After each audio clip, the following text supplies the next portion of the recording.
করেছিল। সুধীবৃন্দ, আমার সংগ্রামী ভাইয়েরা, একটি জিনিস বিবেচনা করুন, দুর্যোধন কোথায় আর তো বাংলাদেশ সনাতনী অধিকার আন্দোলনের পক্ষ থেকে আমরা এখানে এসেছি এবং সারা বাংলাদেশে আমরা যারা আছি এবং আমাদের এখানে যতগুলো সংগঠন একত্রিত হয়েছে এবং আমাদের সাথী সত্য যারা আছে সকলকে আমি প্রথমে ধন্যবাদ জানাচ্ছি।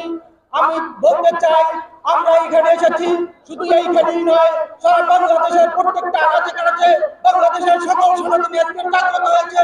আমরা চাই বাংলাদেশের প্রত্যেকটা ঘরে ঘরে প্রত্যেকটা সনাতনী এক একটি সৈনিক হয়ে উঠবে, প্রত্যেকটা জায়গায় তাদের নিজের সুরক্ষা নিজেরাই দিবে। বাংলাদেশের আমাদের প্রত্যেকটা মন্দির আমাদের এখানে অরক্ষিত আছে, প্রত্যেকটা সনাতনী আমাদের যারা ভাই বোনেরা আছে সকলে ঢুকে দাঁড়িয়ে প্রত্যেকটা মণ্ডপকে আমরা নিজেরাই রক্ষা করবো, নিজেরাই এই পূজায় আমরা কাজ করে পূজাটাকে সমাপ্ত করবো। আমি বলতে চাই, বাংলাদেশের বিভিন্ন সংগঠন থেকে বা বিভিন্ন অন্য জায়গা থেকে উস্কানি দেওয়া হচ্ছে।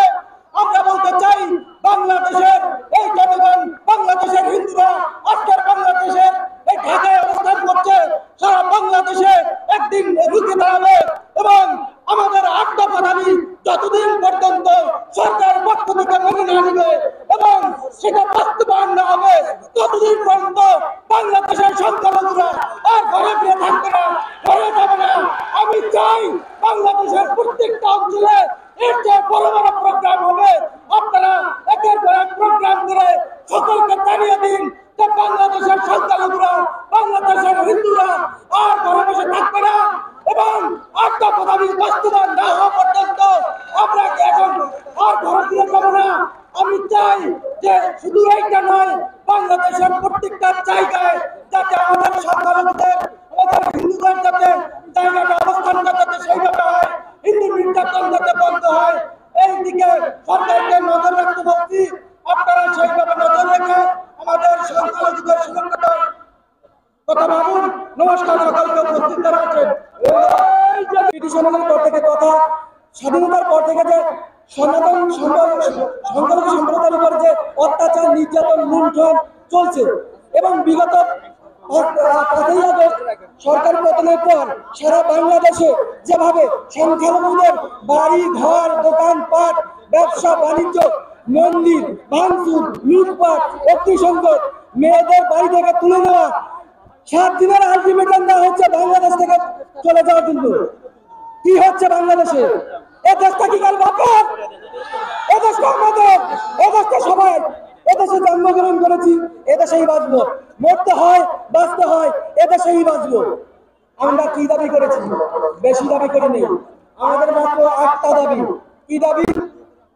কমিশন গঠন, পুনর্বাসন এবং ট্রাইব্যুনাল গঠন, দুর্গাপূজায় 5 দিনের ছুটি এবং সংখ্যালঘু মন্ত্রণালয় সুরক্ষা আইন সহ 8টা দাবি।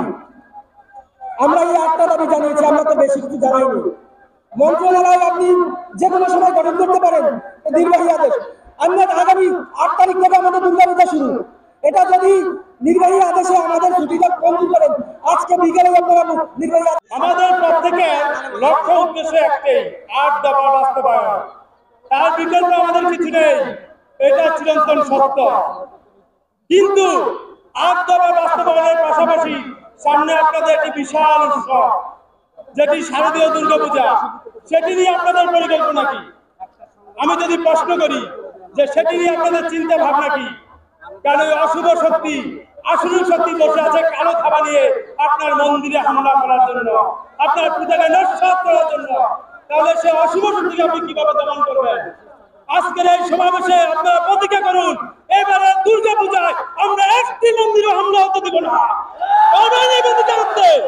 যে যে প্রান্ত থেকে এসেছেন দেখেন, সেই অবস্থান থেকে তারা লাগায় একটি প্রতিরোধ গঠন করুন।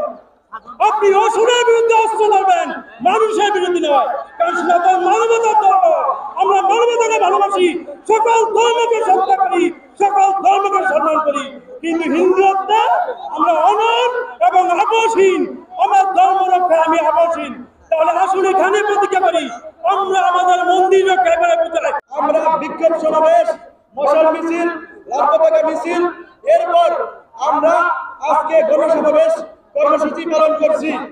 আমাদের এই 8 দফা দাবিতে সারা বাংলাদেশের সনাতনী সমাজ যেভাবে ঐক্যবদ্ধ হয়েছে, আমি মনে করি যে 8 দফা দাবি অন্তর্বর্তীকালীন সরকারের খুব দ্রুতই মেনে নেওয়া উচিত।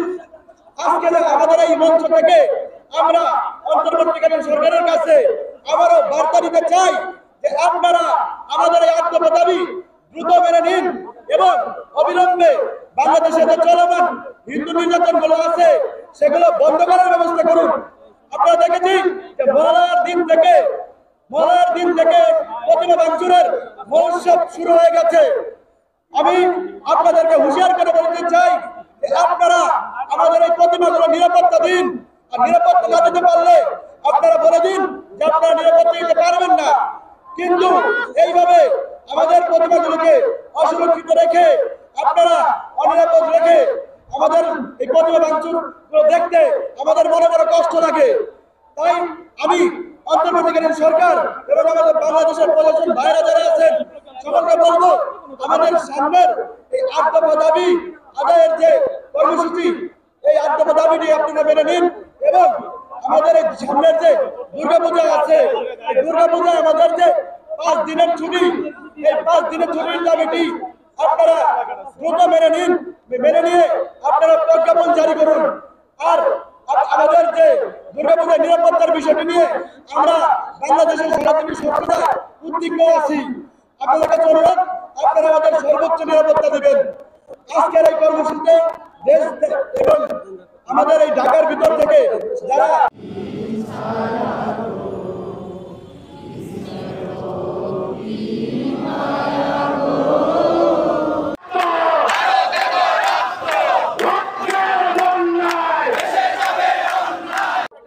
স্লোগান দিবেন না, আমাদের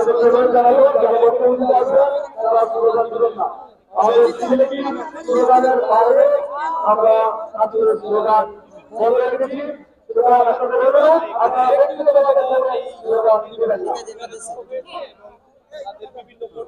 এখন বক্তব্যে আসবেন বাংলাদেশ হিন্দু ছাত্র পরিষদের সাধারণ সম্পাদক উজ্জ্বল কর্মকার। ধন্যবাদ। আজ ঢাকা কেন্দ্রীয় শহীদ মিনারে সকল সনাতনী ছাত্র জনতার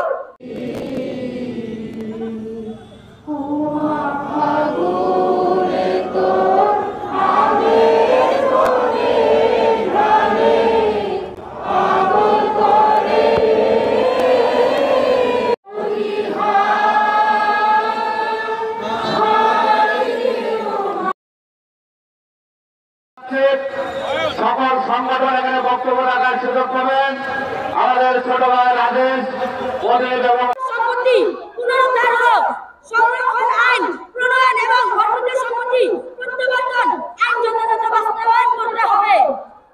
আমাদের ষষ্ঠ দাবি, সরকারি বেসরকারি বিশ্ববিদ্যালয় কলেজ ও সকল উচ্চ শিক্ষা প্রতিষ্ঠানে সংখ্যালঘু সম্প্রদায়ের শিক্ষার্থীদের জন্য উপাসনালয় নির্মাণ এবং প্রতিটি হোস্টেলে প্রার্থনা কক্ষ বরাদ্দ করতে হবে। আমাদের সপ্তম দাবি, সংস্কৃত ও পালি শিক্ষা বোর্ড আধুনিকায়ন করতে হবে। আমাদের সর্বশেষ এবং অষ্টম দাবি, শারদীয় দুর্গাপূজায় 5 দিন ছুটি দিতে হবে। পাশাপাশি সংখ্যালঘু সম্প্রদায়ের প্রধান ধর্মীয় উৎসবে প্রয়োজনীয় ছুটি দিতে হবে। এই হচ্ছে আমাদের 8টি দাবি। এই 8টি দাবি যে পর্যন্ত কার্যকর করা হবে না সেই পর্যন্ত আমরা রাজপথ ছাড়ব না। এবং সকলের উদ্দেশ্যে আমি সর্বশেষ একটি কথা বলে বিদায় নেব যে আমাদের সামনে 9 তারিখ থেকে দুর্গাপূজা আছে। এই দুর্গাপূজাকে সার্বজনীন দুর্গাপূজা হিসেবেই সকলে উদযাপন করবেন। কেউ দয়া করে সার্বজনীন নারু পূজা হিসেবে